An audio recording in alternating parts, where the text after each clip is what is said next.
A key to a successful robot is a dependable drivetrain.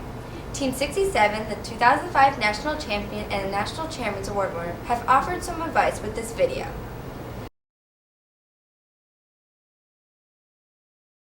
Hi, I'm Pat with the Heroes of Tomorrow, Team 67.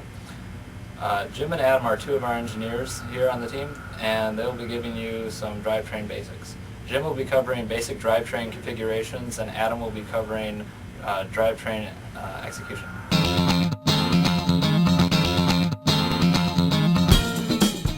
Hi, I'm Adam. I'm here to talk about drivetrain execution.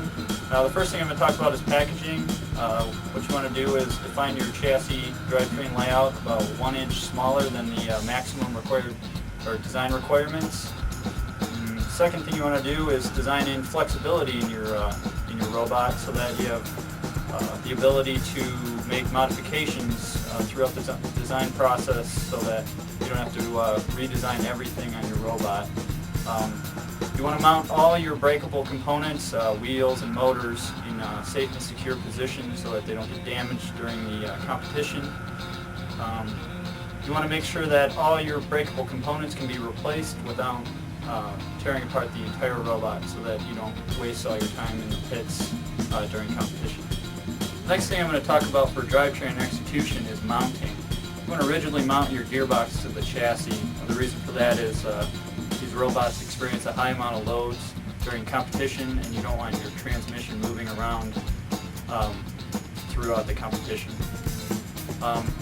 For your final drive wheels, you want to use large sprockets, and you want to bolt those sprockets to the wheels rather than using a shaft-mounted sprocket and transferring the torque through a shaft. Next, I'm going to talk to you about chain management.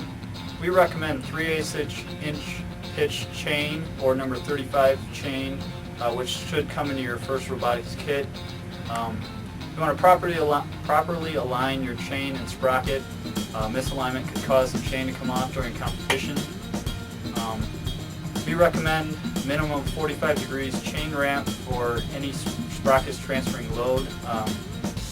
Good rule of thumb is more chain ramp the better. And also you want to design in adjustable chain tensioners to ensure proper chain tension. Slotted holes or screw adjustments are a good way to design in chain tensioners. For multi-directional driven chains, spring-loaded chain tensioners are not a good idea since they allow the chain to slack when the chain is driven in the opposite direction.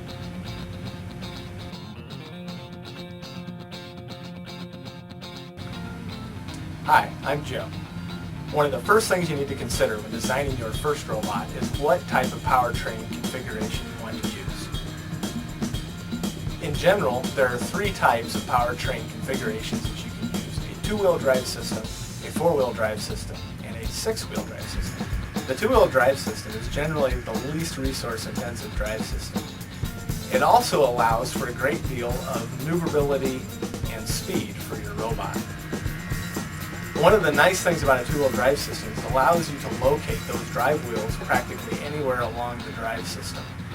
My recommendation is if you're working with one of the first objects kind of outside of the frame of your robot, to locate those drive wheels as close as you can to that. It makes it much easier to position the robot to manipulate those objects. The next most resource-intensive design of the basic types is a 4-wheel drive system, in which you have 4 drive wheels located at the corners of the robot.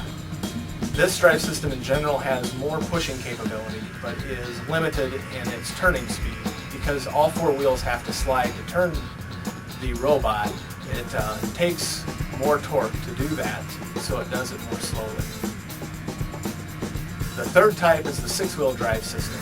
The 6-wheel drive system, with the center pair of wheels located slightly lower than the 4 corner wheels, tends to have the capability, the speed capability of the 2-wheel drive system, but also some of the pushing power of the 4-wheel drive system. But it also has another level of resources, given that you have to drive and power 6 wheels on your robot. There are 3 types of drive systems, or 3 features of a drive system that I recommend new teams avoid. Tank tracks are one, steerable wheels, and shifting transmissions.